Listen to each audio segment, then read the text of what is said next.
Hello and welcome to all of you.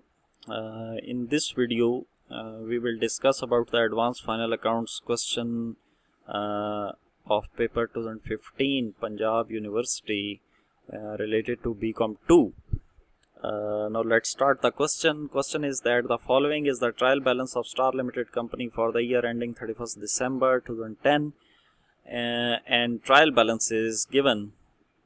Here particulars debit and credit balances are also given here.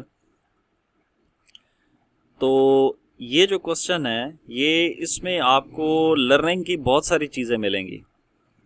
एक तो क्या उसका नाम है, सबसे पहले आपको पता होना चाहिए कि 4 पार्ट्स के अंदर हम एडवांस फाइनल अकाउंट्स का जो क्वेश्चन है उसको डिस्ट्रीब्यूट करते हैं। Trading, profit and loss account, profit and loss appropriation account and finally balance sheet. Last video के अंदर भी मैंने डिस्कस किया था कि ट्रेडिंग के अंदर हम direct revenues, direct expenses treat करते हैं, जबकि प्रॉफिट एंड लॉस के अंदर इनडायरेक्ट रेवेन्यूज़ और इनडायरेक्ट एक्सपेंसेस जो हैं वो ट्रीट करते हैं। प्रॉफिट एंड लॉस एप्रोप्रिएशन बड़ा सिंपल है, उसको समझना या याद रखना। क्रेडिट साइड के ऊपर दो ही चीज़ें आएंगी, एक प्रीवियस प्रॉफिट और एक जो इस साल का जो प्रॉफिट होगा उसको एक प्रॉफिट ये गिवन है और एक जो हम प्रॉफिट एंड लॉस अकाउंट में उसको कैलकुलेट करेंगे। और डेबिट साइड के ऊपर मोस्टली 4 चीज़ें आमतौर पे होती हैं। एक इंटरिम डिविडेंड अगर गिवन हो इस क्वेश्चन के अंदर, अगर हम देखें तो इंटरिम डिविडेंड ये गिवन है 24,000, तो ये एक आता है। एक प्रोपोज डिविडेंड है जो कि आमतौर पे एडजस्टमेंट्स में गिवन होता है। एक प्रोविजन फॉर टैक्सेशन है, ये भी आमतौर पे एडजस्टमेंट्स में गिवन होती है। और अगर कोई रिजर्व ट्रांसफ़र करने का कहा गया है तो ये 4 चीज़ें मोस्टली डेबिट साइड के ऊपर होती हैं। और फाइनली बैलेंस शीट जो है, बैलेंस शीट जो है वो आपको पता ही है कि एक साइड लाइबिलिटीज़ है, दूसरी साइड जो है वो एसेट साइड है। तो हमेशा इकट्ठे फॉर्मेट्स ड्रॉ कर लिया करें और 1 बाय 1 जैसे ये मैं अभी बोल रहा हूँ इनको ट्रीट करते जाया करें। और अमाउंट बेशक आप एंड के ऊपर लिख लिया करें, चूँकि एडजस्टमेंट्स भी होती हैं तो उनको भी देख लेना चाहिए। तो पहले हम इधर से देखते हैं और फिर एडजस्टमेंट्स के ऊपर जाते हैं और फिर फाइनली इसको ट्रीट करते हैं। तो सबसे पहली चीज़ सैलरीज एंड वेजेस। अगर वेजेस अकेला लिखा हो तो फिर वो डायरेक्ट एक्सपेंस है, ट्रेडिंग के डेबिट साइड के ऊपर आता है। अगर सिर्फ सैलरीज लिखी हैं तो इनडायरेक्ट एक्सपेंस है, प्रॉफिट एंड लॉस की डेबिट साइड पे आएगा। अगर ये दोनों लिखे हों तो फिर क्या होगा, बड़ी सिंपल सी इसकी बात है। अगर वेजेस पहले लिखा हुआ है तो डायरेक्ट एक्सपेंस कंसिडर करें इसको, अगर सैलरीज पहले लिखा हुआ है तो इनडायरेक्ट एक्सपेंस जो है इसको कंसिडर करें। तो ये प्रॉफिट एंड लॉस की डेबिट साइड के ऊपर चला जाएगा। कैरेज आउटवर्ड, जो आपकी मैन्युफैक्चर्ड हो चुकी हैं चीज़ें उनको मज़ीद आप अपनी जो एक लोकेलिटी है उससे बाहर ले जाने के ऊपर जो आप कैरेज उसका पे कर रहे हैं तो इनडायरेक्ट एक्सपेंस है, डायरेक्टली मैन्युफैक्चरिंग में इसका कोई किरदार नहीं है। तो प्रॉफिट एंड लॉस की डेबिट साइड के ऊपर आएगा ये। इंटरिम डिविडेंड मैंने अभी आपको बताया कि profit and loss appropriation account की डेबिट साइड के ऊपर ये जाएगा। इक्विटी शेयर कैपिटल आपका बैलेंस शीट के अंदर लायबिलिटी के हेड आपकी इक्विटीज़ और कैपिटल के अंदर इसको ट्रीट किया जाएगा, issued, subscribed and paid up capital के तौर पे। बैलेंस फ्रॉम ट्रेडिंग अकाउंट, अच्छा इसका मतलब ये है कि इस क्वेश्चन के अंदर आपने ट्रेडिंग अकाउंट नहीं बनाना क्योंकि उसका बैलेंस इसने ऑलरेडी कैलकुलेटेड दे दिया है। तो क्रेडिट बैलेंस है तो इसका मतलब है ग्रॉस प्रॉफिट है 176,550। तो 176, अब ज़ाहिर है ट्रेडिंग अकाउंट इसमें स्किप हो गया है तो हम डायरेक्टली प्रॉफिट एंड लॉस से इसको शुरू करेंगे और क्रेडिट साइड के ऊपर इसको हम प्लेस कर देंगे ग्रॉस प्रॉफिट 1676550। उसके बाद आगे चलें तो टेक्निकल नाउ हाउ है। Technical now how balance sheet के अंदर एसेट साइड के ऊपर एक हेड होता है जिसको हम कहते हैं डेफर्ड कॉस्ट। डेफर्ड कॉस्ट इसके अंदर नॉर्मली प्रिलिमिनरी एक्सपेंसेस या जैसे इस क्वेश्चन में टेक्निकल नाउ हाउ जो है ये मेंशन की गई है, तो ये इस तरह के एक्सपेंडिचर्स जो हैं जो कि नॉर्मली प्रोमोटर्स की तरफ से किए जाते हैं, तो ये technical now how asset side पे डेफर्ड कॉस्ट के अंदर चला जाएगा। क्लोजिंग स्टॉक है 283,000, तो ये बैलेंस शीट में एसेट साइड के ऊपर करंट एसेट्स के अंदर ये चला जाएगा। फर्नीचर 70,000 एसेट है आपका, अगर कोई डेप्रिसिएशन है तो फिक्स्ड एसेट में हम डेप्रिसिएशन को माइनस करके रिमेनिंग अमाउंट लिख देंगे, और डेप्रिसिएशन की जो सिर्फ डेप्रिसिएशन की अमाउंट है वो आपका इनडायरेक्ट एक्सपेंस है, प्रॉफिट एंड लॉस में आएगा। Profit and loss account credit ये पहले डिस्कस हो चुका है, प्रॉफिट एंड लॉस एप्रोप्रिएशन की क्रेडिट साइड के ऊपर आएगा। फ्री होल्ड प्रॉपर्टी ये आपका फिक्स्ड एसेट है तो ये बैलेंस शीट में एसेट साइड के ऊपर आएगा। शेयर प्रीमियम अकाउंट ये आपका बैलेंस शीट में आपकी लायबिलिटी साइड में रिजर्व्स के अंदर ये जाएगा। कैश इन हैंड ये आपका एसेट है, बैलेंस शीट में करंट एसेट्स के अंदर ट्रीट करेंगे। डेटर्स ये आपका सन्ड्री डेटर्स या डेटर्स ये वो लोग हैं जिनसे आपने पैसे लेने हैं, तो ये भी बैलेंस शीट में एसेट साइड के ऊपर ये ट्रीट किया जाएगा करंट एसेट्स में। 9% डिबेंचर्स ये आपकी लॉन्ग टर्म लायबिलिटी है। लॉन्ग टर्म लायबिलिटी जो है उसके अंदर बैलेंस शीट में लायबिलिटी साइड में इसको ट्रीट किया जाएगा। लेकिन यहाँ पे एक चीज़ जो है कुछ चीज़ें बड़ी समझने वाली होती हैं। यहाँ पे आप देखें 9%, तो 9% 1 लाख का 9%, यानी कि ये इंटरेस्ट है जो आप इसके ऊपर पे करना है, आपके ऊपर ये ड्यू है कि आप पे करेंगे साल के अंदर। तो 1 लाख का या 100,000 का जो 9% है वो बनता है 9,000। अब हम देखते हैं कि अगर तो इंटरेस्ट इसमें गिवन है तो वो कितना गिवन है। ये देखें डिबेंचर इंटरेस्ट पेड ये 4500, तो इसका मतलब है कि टोटल हमने कितना पे करना है 9,000। तो 9,000 में से अगर 4500 इसने पे किया है तो इसका मतलब है 4500 आउटस्टैंडिंग है। ये ज़रूरी नहीं है कि एडजस्टमेंट में लिखा हो, ये आपने खुद ख्याल रखना है। तो ये 4500 जो है और 4500 रिमेनिंग जो ड्यू है ये दोनों ऐड करके हम प्रॉफिट एंड लॉस में डेबिट साइड के ऊपर लिखेंगे, ऐड आउटस्टैंडिंग करके। 4500 debenture interest add outstanding 4500 total 9,000 ये आप प्लेस करेंगे प्रॉफिट एंड लॉस की डेबिट साइड के ऊपर। और जो 4500 जो अनपेड है जो आपने पे करना है वो आपके ऊपर लायबिलिटी भी है, तो वो लायबिलिटी के अंदर भी 4500 करंट लायबिलिटीज में जाएगा, तो इसका ख्याल रखना है। फिर आगे देखें जनरल रिजर्व। जनरल रिजर्व जो है ये आपका रिजर्व के हेड के अंदर जाएगा, जो अभी हम डिस्कस कर चुके हैं, जैसे शेयर प्रीमियम भी उसी में जाता है लायबिलिटी साइड पे।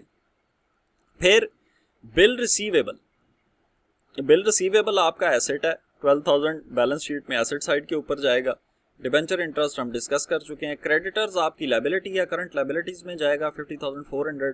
Bills payable is also your liability 12,000।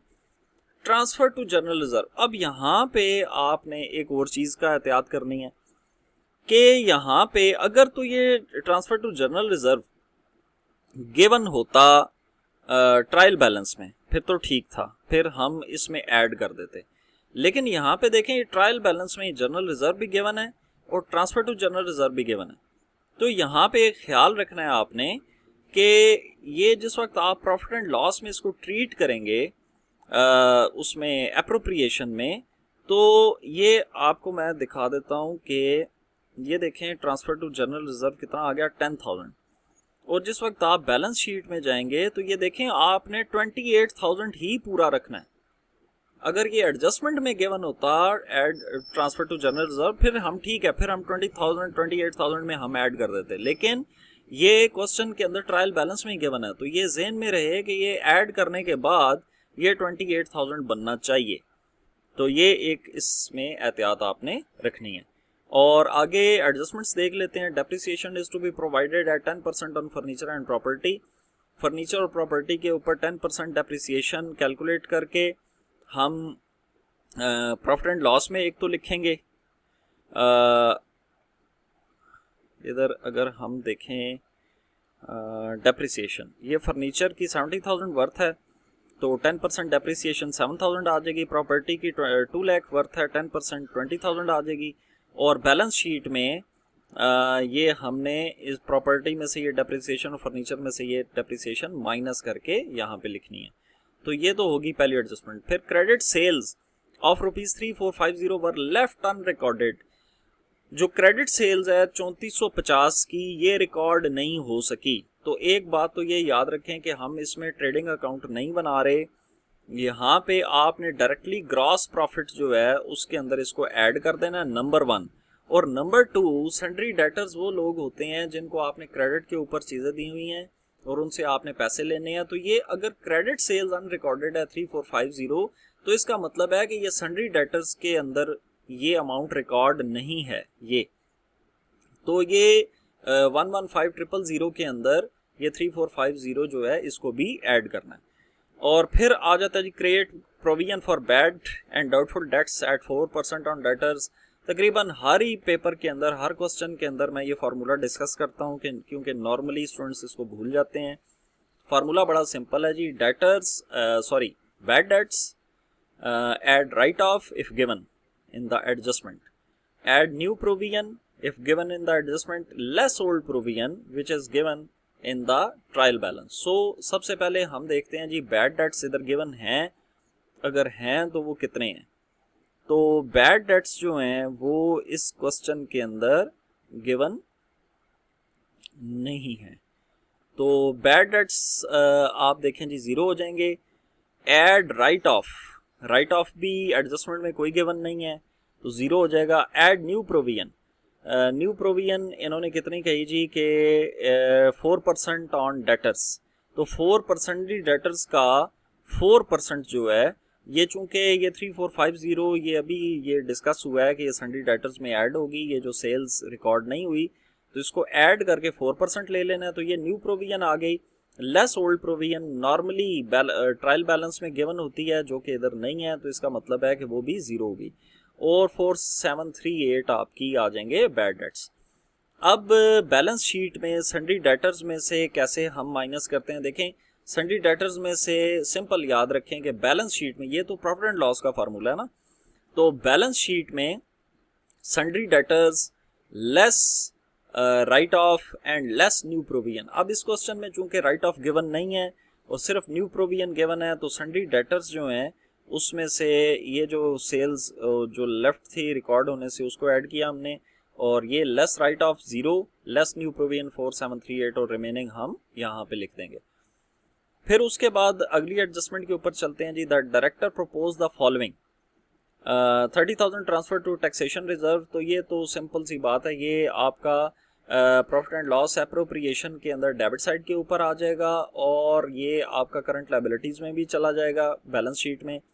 और 5,000 प्रपोज डिविडेंड जो आपका कैपिटल है उसके ऊपर आप जो कि आई थिंक 3,50,000 है शायद, इसके अंदर इधर देख लेते हैं 3,50,000, इसका जो 5% है प्रपोज डिविडेंड ये प्रॉफिट एंड लॉस एप्रोप्रिएशन में चला जाएगा। और दूसरा जो ट्रीटमेंट है इसकी वो चली जाएगी जी आपकी करंट लायबिलिटीज के अंदर। ये आ गया प्रोपोज डिविडेंड और ये आ गया आपका प्रोविजन फॉर टैक्सेशन।